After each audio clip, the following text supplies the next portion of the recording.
नमस्कार दोस्तों, स्वागत है आप सभी का न्यू उत्कर्ष साइंस यूट्यूब चैनल में। आज के इस वीडियो में हम देखने वाले हैं होप स्पॉट के बारे में। होप स्पॉट के बारे में देखेंगे, जैव विविधता के संरक्षण से रिलेटेड होप स्पॉट आखिर होते क्या हैं और उनके बारे में हम आपको जानकारी आपको देंगे। तो ये इन्वायरमेंट के तहत एक काफ़ी इंपॉर्टेंट वीडियो होने वाला है।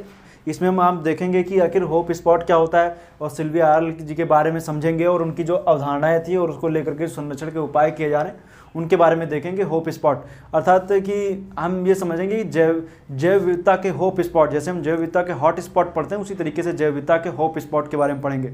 तो होप स्पॉट क्या होते हैं, आइए उनको हम देखते हैं। सबसे पहले हम उससे समझने से पहले हमको जैव विविधता समझनी होगी। जैव विविधता का मतलब जीवों की विविधता, मतलब विभिन्नता।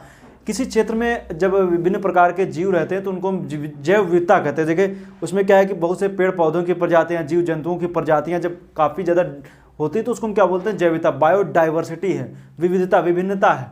लेकिन जब उन विभिन्नताओं में किसी एक पर्टिकुलर किसी क्षेत्र में जब बहुत ज़्यादा जीवों की संख्या हो जाती है, बहुत ज़्यादा जीवों की विभिन्नता हो जाती है, तो उसको हम क्या बोलते हैं, हॉट स्पॉट बोल देते हैं। किसी स्थलीय क्षेत्र में उनको हम क्या बोलते हैं, हॉट स्पॉट बोल दिया जाता है, हॉट स्पॉट।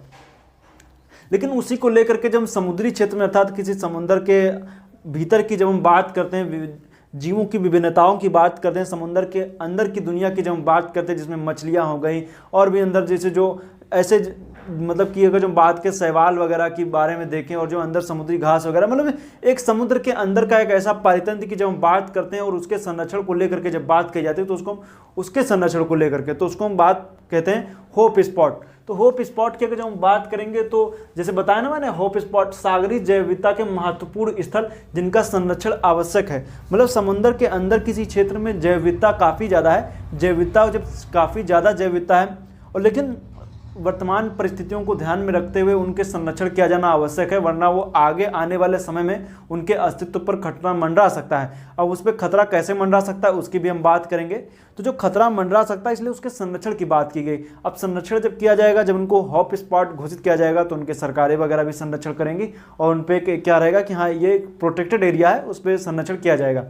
तो अब जैसे होता है कि अब किसी समुद्री क्षेत्र में, मान लीजिए मैंने एक फिगर बना रखा है, इसमें अब इसके जरिए हम आपको समझाने की कोशिश करेंगे।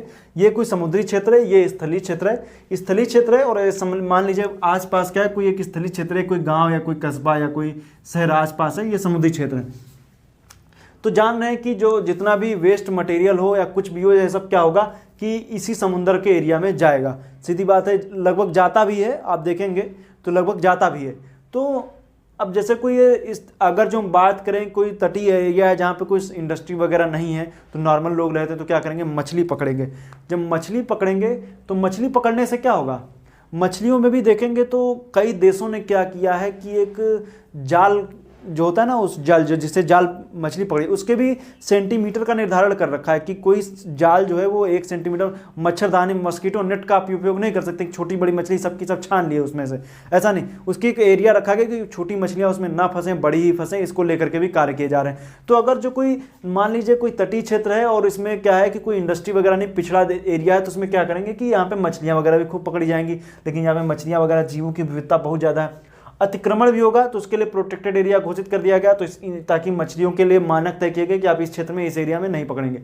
ऐसे ऐसे चीज़ें की जाएंगी। अब मान लीजिए एक ऑप्शन मैंने आपको बताया, ऑप्शन ए में जब यहाँ पर क्या थी, कोई एक ऐसा क्षेत्र था जहाँ पर कोई इंडस्ट्री नहीं, पिछड़ा एरिया, नॉर्मल में लोग रहते हैं। अब हम दूसरे ऑप्शन की बात करें, जैसे हो गया बी।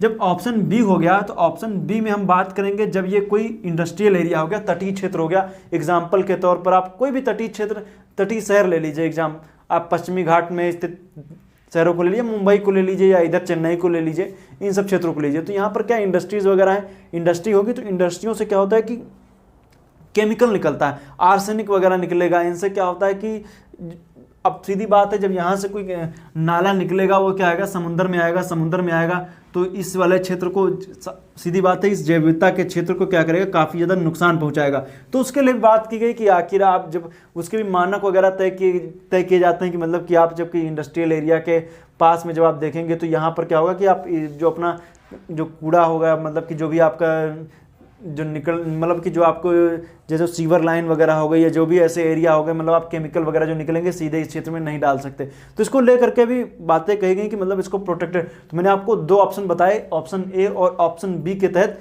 इसको मछली पकड़ने वगैरह इसको लेकर के, और बाकी आप जैसे सीवेज लाइन वगैरह हो गई और जो केमिकल वगैरह फैक्ट्रियों से निकलते हैं उनको लेकर के, जैसे एग्जांपल के तौर पर आप गंगा नदी को लीजिए तो कानपुर में जो चमड़े के उद्योग जो काफ़ी, जो कह सकते हैं कि हम यूपी की जीडीपी में काफ़ी ज़्यादा योगदान भी देते हैं वो, लेकिन फिर भी आप देखेंगे तो गंगा नदी के क्षेत्र में जब आप देखेंगे तो वहाँ पर काफ़ी ज़्यादा, जो गंगा नदी को आप कानपुर के पहले देखें और कानपुर के जस्ट बाद में देखें तो आपको काफ़ी ज़्यादा अंतर देखने को मिलता है। पानी में सीधे सीधे क्या होते हैं, जो केमिकल वगैरह सीधे सीधे पानी में चले जाते हैं, तो ये इससे होता है गंगा नदी का पानी प्रदूषित हो जाता है। उसी तरीके से इसमें भी है। तो इसको लेकर के क्या की गई कि एक अवधारणा प्रस्तुत की गई डॉक्टर सिल्विया अर्ल के द्वारा 2009 में IUCN के साथ मिल करके इन्होंने मिशन ब्लू के तहत इन्होंने अवधारणा प्रस्तुत की, जिसमें इन्होंने IUCN की साझेदारी के साथ में होप स्पॉट संकल्पना इन्होंने बताई। इसमें इन्होंने संरक्षण की बात की, समुद्री मतलब कि जो समुद्री जैव विविधता के संरक्षण की बात की। तो इन्होंने कुल पहले जो वर्तमान समय जब हम देखेंगे तो जो इनकी जो कुल संख्या है वो 76 है। इनकी कुल संख्या कितनी है? 76 है। 76 में आप देखेंगे तो भारत में कितने हैं, तो भारत के जो ये सितंबर 2016 में टोटल 76 थे, तो वही आंकड़ा है वर्तमान समय में भी। ये वर्तमान समय में भारत में जब हम देखेंगे तो 2 हमें हॉप स्पॉट देखने को मिलते हैं, एक है अंडमान निकोबार, दूसरा है लक्षद्वीप। तो अंडमान निकोबार और लक्षद्वीप जो हैं 2 भारत के 2 होप स्पॉट हैं। यहाँ पर इनके संरक्षण को लेकर के कार्य किए जा रहे हैं और एक कह सकते हैं कि इन एरिया के तहत एक मानक भी तय किए गए हैं कि हमें इतना अचीवमेंट करना है, हमें कहें कि समुद्री के लगभग इतने परसेंटेज एरिया को क्या कर दिया जाएगा कि मतलब इसको संरक्षित किया जाएगा। जो पहले से संरक्षित हैं उनको नहीं, जो संरक्षित नहीं उनको संरक्षण की आवश्यकता है उसमें, क्योंकि आप जान रहे हैं कि जब जैव विविधता के संरक्षण की बात में होती है तो इससे पहले मैंने एक वीडियो बनाया था जिसमें मैंने जैव विविधता के संरक्षण को लिए बताया था स्वास्थान और बाह्य स्थान इन सिटू।